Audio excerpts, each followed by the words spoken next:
Muy bien, ¿qué tal? Buenos días a todos. Buenos y emocionantes días, un día de emociones. Pues va a ser también el día de hoy un día en el que os voy a invitar a que me acompañéis en un viaje que vamos a hacer. Un viaje no tanto a diferentes lugares, sino a diferentes tiempos, ubicados también en el lugar, pero especialmente a diferentes tiempos y momentos. La primera etapa de nuestro viaje comienza en Belén. Y antes de que penséis que vamos a hablar de Navidad, no. Comienza en Belén, pero vamos a hablar de un pastor. Un pastor nacido en Belén, muy joven, el menor de 8 hermanos, que recibió la misión, la labor de cuidar del rebaño de la familia. Cada día salía a llevar a las ovejas a los pastos, a cuidarlas y a ocuparse de ellas. No era esta labor una labor especialmente entretenida, puesto que las horas eran muchas. El tiempo pasaba despacio en la monotonía. Así que este joven pastor llenaba las horas practicando el arpa, un instrumento que le gustaba mucho tocar. Pasaba las horas admirando, meditando y componiendo bellas melodías y bellos textos. Pero sobre todo, porque era joven, lo que más le gustaba era practicar su onda. Cogía una piedra, a ver si soy capaz de dar en aquel árbol desde 10 metros. Fácil. A ver desde 20, a ver si puedo hacerlo en movimiento, a ver si puedo hacerlo sin mirar. Pasaba las horas practicando con su onda. Hasta que un día, en medio de estas prácticas, se dio cuenta de que un oso había fijado su mirada en una de sus ovejas. Echó a correr rapidísimo para adelantarse a este oso. No sabía si cargar una piedra en honda, si usar sus manos. El caso es que tuvo que tener un enfrentamiento con este oso para salvar a una de sus ovejas. Y muy probablemente, porque así son los pastores, una vez que la rescató, llevándola en sus brazos y acariciándola, muy probablemente le susurraba algo al oído. Yo soy tu pastor. Y un día, dentro de esta monotonía, sucedió algo diferente, no era habitual, días diferentes. Samuel, el profeta, estaba buscando al que iba a ser rey. Familia a familia, iba buscando entre todos los hijos de las familias aquel que tuviese un corazón conforme a Dios, para que fuese el próximo rey. Ya se daban por perdidas las opciones. Los 7 hijos de esta familia habían pasado por las manos de este profeta sin ser ninguno el elegido, hasta que se acordaron del pequeño pastor. Pequeño pastor que fue ungido por Samuel en señal de reconocimiento, en señal de nombramiento, como recepción del título de ser el próximo rey. Esto sin duda le llevó a tener un ascenso dentro de la familia. Claro, ya la labor del pastor se quedaba un poco pequeña para aquel que había sido ungido y en el futuro sería rey. Así que tuvo un pequeño ascenso familiar y le encargaron una nueva tarea, más reconocida que la del pastor, que era llevar la comida a sus hermanos que estaban en el frente de batalla.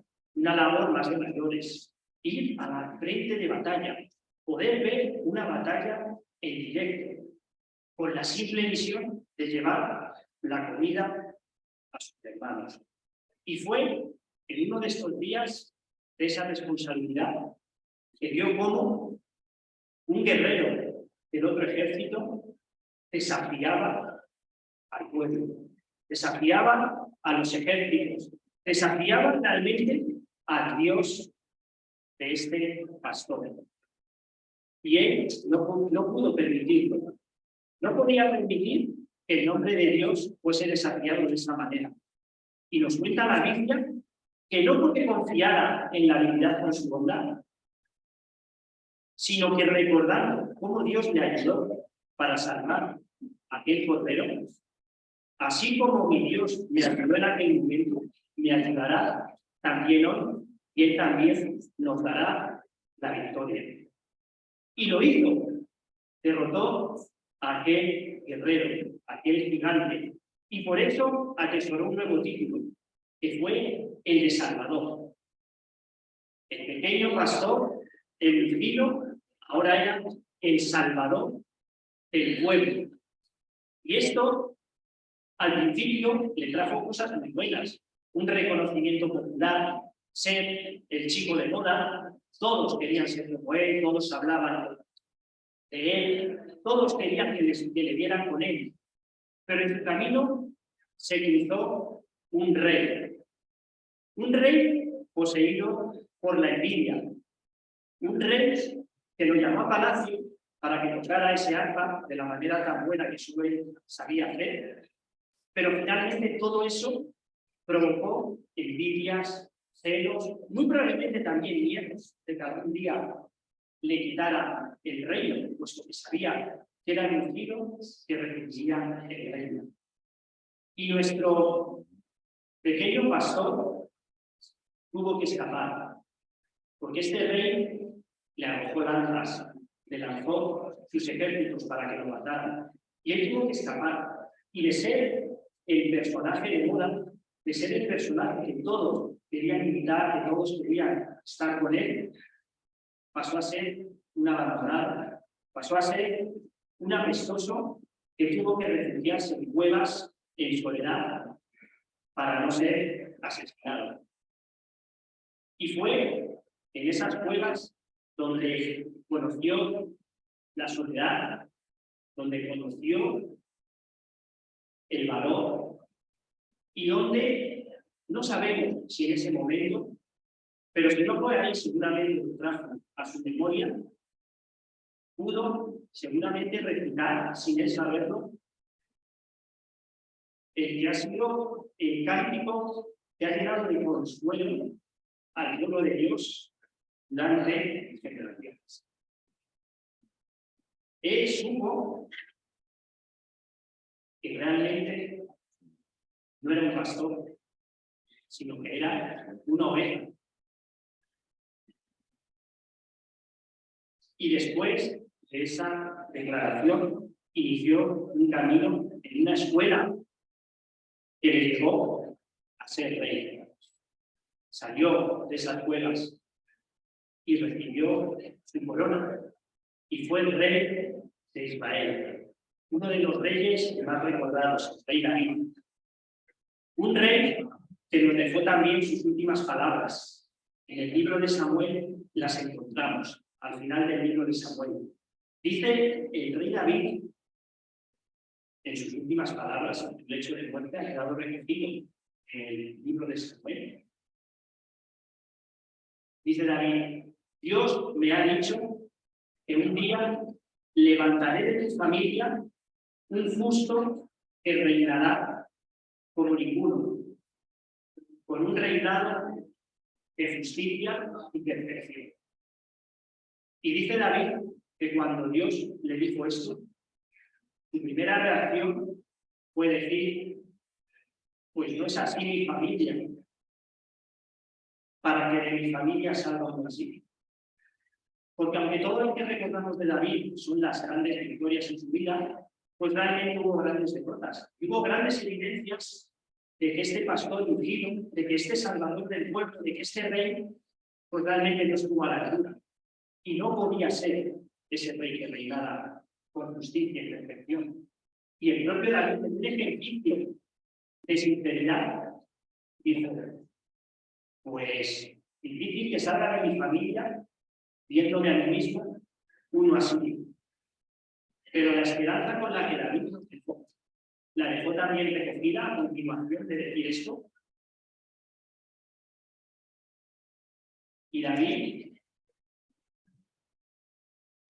nos dejó con la esperanza y la fe que tuvo en su lecho de muerte de poder afirmar que aunque no creo que esto sea posible que de mi familia salga uno así, Dios lo ha prometido y lo hará. Por lo tanto, murió con la esperanza y con la fe de que un día, porque así Dios lo había prometido, no parecía posible, se levantaría uno, que ocuparía ese trono y sería ese rey de justicia y perfección. Y el tiempo pasó, generación tras generación. David conoció a su hijo, conoció a sus nietos, y no aparecía en su familia uno que pudiera ocupar ese lugar ni cumplir con esa descripción. Pasaron las generaciones, ya casi nadie se acordaba de David, ni de sus hijos, ni de sus nietos. Eran ya historias de abuelos. Pasaron siglos, ya eran historias de abuelos. ¿Quién se creía estas cosas que hacía tanto tiempo? Serían casi estas leyendas del pueblo con las que alimentar la fe del pueblo. Pasó mucho tiempo hasta que pudimos escuchar: yo soy el buen pastor. Juan, capítulo 10. Yo soy el buen pastor. Y esta frase, que puede pasar para nosotros desapercibida o perdida entre otras muchas frases, es la frase que conecta directamente la historia que acabamos de escuchar, la historia de Cristo. El que Jesucristo, afirmase, se atribuyese el título de ser el buen pastor, es la conexión entre la esperanza de David, entre las promesas que recibió David y lo que Juan está tratando de decirnos en su Evangelio. Para que creáis que Jesús es el Cristo. De hecho, esta frase la dice Jesús en un contexto en el que le están preguntando: oye, ¿eres tú el Cristo o no lo eres? Dínoslo ya, sé claro. Y él les cuenta la historia del buen pastor. Y al terminar la historia, dice Juan 10, que quisieron apedrearle, que con esta historia se hacían igual a Dios. Por lo tanto, Juan inserta esta historia en el Evangelio no para ser una historia que nos habla de cómo los pastores cuidan a sus ovejas, para darnos ideas de cómo tener un buen liderazgo, de cómo criar a nuestros hijos, para ser una historia bonita que contamos a los niños, porque desprende ternura a las ovejas, el pastor que las cuida. Seguro que podemos sacar también mucho de eso. Pero Juan quiso insertar esta historia no para eso, sino para recordarnos que Jesús es el Cristo. Es una historia con muchísima profundidad, muy completa. Una historia que, si permitís que sigamos viajando, vamos a viajar ahora un poco más atrás, no al tiempo de David, no al tiempo del principio, ni siquiera a la creación. Esta historia nos está llevando mucho más atrás. Vamos a ver a continuación. Nos está llevando a un tiempo que no os puedo definir completamente, porque es un tiempo en el que no había tiempo, antes del tiempo, en la eternidad, ahí donde nos perdemos. Nosotros, que estamos necesitados de encontrar una sucesión a los acontecimientos, que necesitamos ubicar todo antes y después de algo, aquí nos perdemos, en la eternidad, en el tiempo donde no había tiempo, no existía el tiempo aún. Ese tiempo que la palabra define como antes de la fundación del mundo, antes de las cosas creadas, antes de los tiempos, dice la palabra. A ese lugar os pido que me acompañéis. Y es en ese lugar donde hubo una conversación entre el Padre y el Hijo. Una conversación que derivó en un acuerdo entre ellos, en un trato, en un pacto. Sabedores de que el hombre iba a estar perdido, trazaron el plan de rescate. Y llegaron a un acuerdo en el que el hijo sería el pastor que cuida del rebaño. Un acuerdo que incluía la muerte, pero que incluía el compromiso del padre de no dejarle solo, de no dejarle ahí.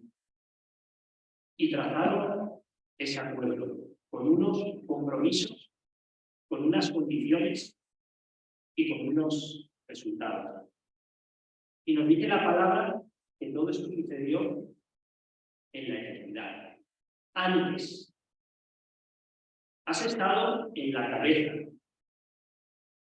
de nuestro Dios desde mucho antes de lo que te imaginas, desde mucho antes de lo que puedes incluso señalar en un calendario, porque no había calendario.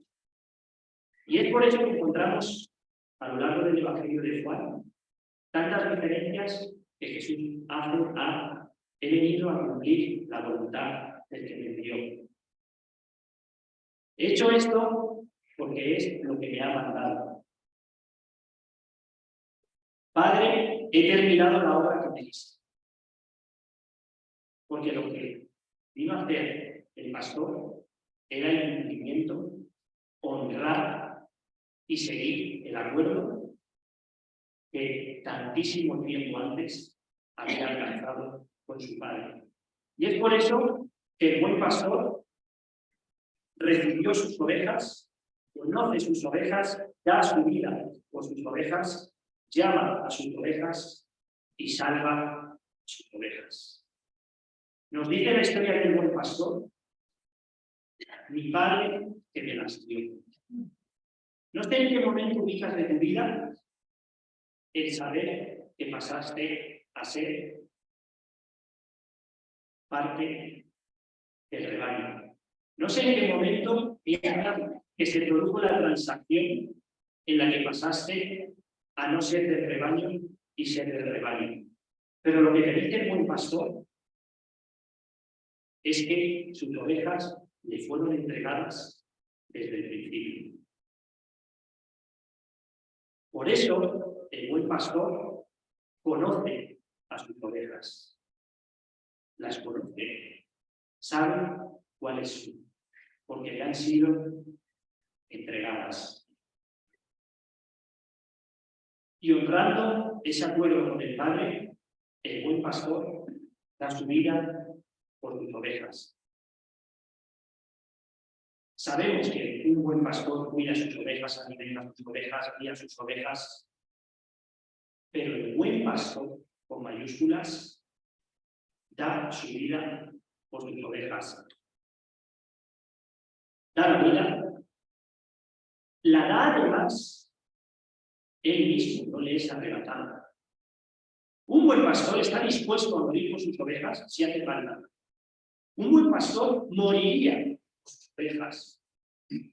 Un buen pastor, llegado el momento, si fuese necesario, y le arrebatan la vida, probablemente asumiría casi de la sed. Porque para eso es el pastor. Recibiría la muerte como algo no buscado o inesperado. Pero el buen pastor da su vida por sus ovejas. Porque yo pongo mi vida. Nadie me la quita. No es víctima de un asesinato. No es víctima de un juicio. No le sorprende la muerte. Yo la pongo. Y el buen pastor da su vida, pero tiene el poder para volverla. Y dice que este mandamiento recibí de mi Padre. Nos trasladamos a ese momento en el que todo se acordó, todo se diseñó y todo se comprometió. Vino a cumplir. Por lo tanto, Jesús murió porque quiso. Murió como quiso, cuando quiso, por quien quiso, y no fue como los corderos que anticipaban su muerte, que eran útiles para mostrarnos y indicarnos lo que iba a pasar de modo didáctico. Pero corderos que no morían porque querían, eran obligados, no morían como querían, les imponían la forma de la muerte y morían cuando les decían, cuando les tomaban y les llevaban a rastras al altar. El buen pastor murió entregando él su propia vida sin que le fuese arrebatada. Por lo tanto, en Cristo encontramos no solo al pastor, encontramos también al cordero. Y dice que el buen pastor llama a sus ovejas. En aquel tiempo, los pastores, cuando salían muchos días de camino con las ovejas, por las noches, las guardaban en una especie de hoteles para ovejas, en los que un portero recibía el rebaño del pastor y lo guardaba ahí dentro. Llegaba otro pastor y lo guardaba. De ese modo, era posible ir haciendo etapas en el camino, porque para un pastor, guardar todas las ovejas en la noche era muy complicado. A la mañana llegaba cada pastor a recoger su rebaño. ¿Te imaginas identificar a tus ovejas en medio de tantísimos clones que parecen todos iguales? Este no es un problema para el buen pastor, porque el buen pastor las llama. Pero no las llama de cualquier manera, las llama por su nombre. Las llama por su nombre, porque las conoce, porque se las han dado, porque sabe cuáles son. Y las llama una a una, nombre y apellidos. Por lo tanto, las ovejas oyen su voz y responden, porque conocen también a su pastor.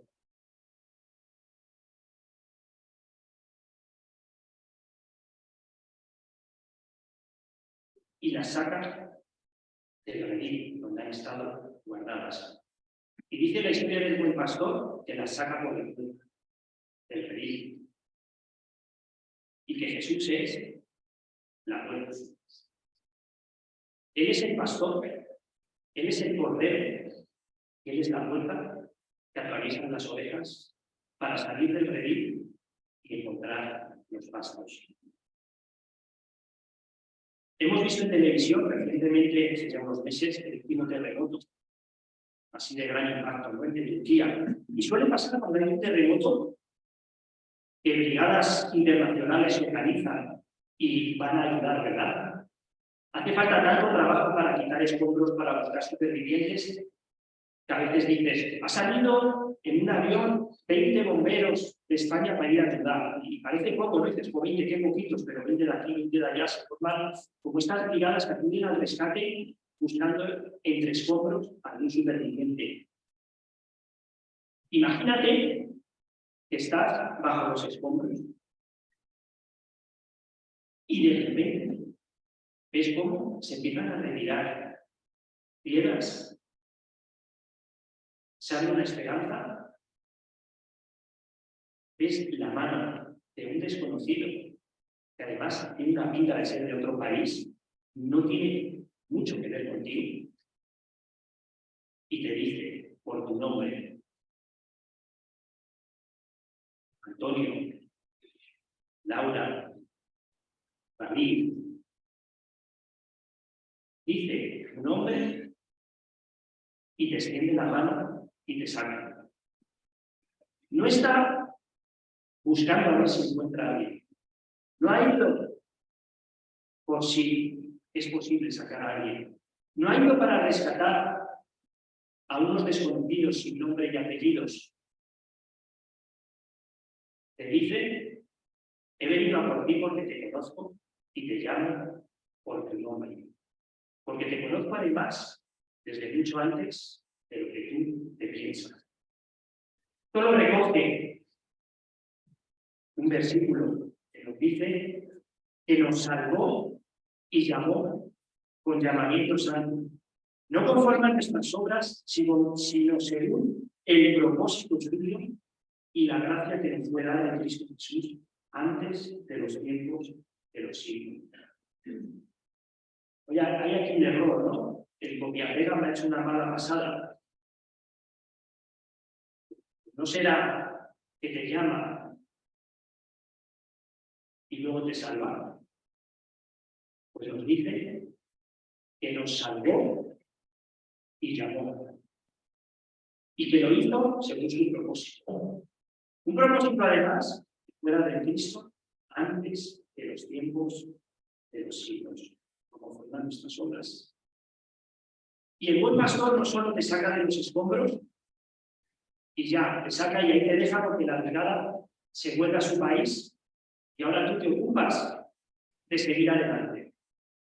El buen pastor da vida eterna a sus ovejas y las asegura que no perecerán jamás, ni nadie las arrebatará de mi mano. Él se ocupa de que llegues al final. Porque la seguridad que puedes tener de que el pastor no te va a dejar no depende de tu fidelidad, no depende de que tú cumplas tu parte del trato, depende exclusivamente de un plan eterno, depende exclusivamente de que has sido una oveja entregada al pastor y depende únicamente del cumplimiento de la parte del trato del pastor. Por lo tanto, puedes tener la total seguridad de que el pastor no va a perder a ninguna de tus ovejas. Te animo a que en esta semana leas Juan 10. Lee Juan 10, con calma, tranquilo. Siéntate y disfruta la lectura de Juan 10. Recuerda lo que acabamos de comentar, pero léelo, pasa tiempo en la palabra, a ver qué te dice Juan 10. Y quiero dejaros con un versículo que va a resumir y que quiero leer con algún énfasis mucho de lo que hemos dicho ahora. Y es además mi deseo para todos los judíos. Se encuentra en Hebreos 13, 20 y 21. Lo podéis ver en la pantalla. Y este es mi deseo. El Dios de paz, que resucitó de los muertos a nuestro Señor Jesucristo, el gran pastor de las ovejas, y que lo es, por la sangre del pacto eterno, os haga aptos en toda buena obra, para que hagáis su voluntad, haciendo en vosotros lo que es agradable delante de él, por Jesucristo. Por lo tanto, ¿para quién va a ser la gloria? Al cual sea la gloria por los siglos de los siglos.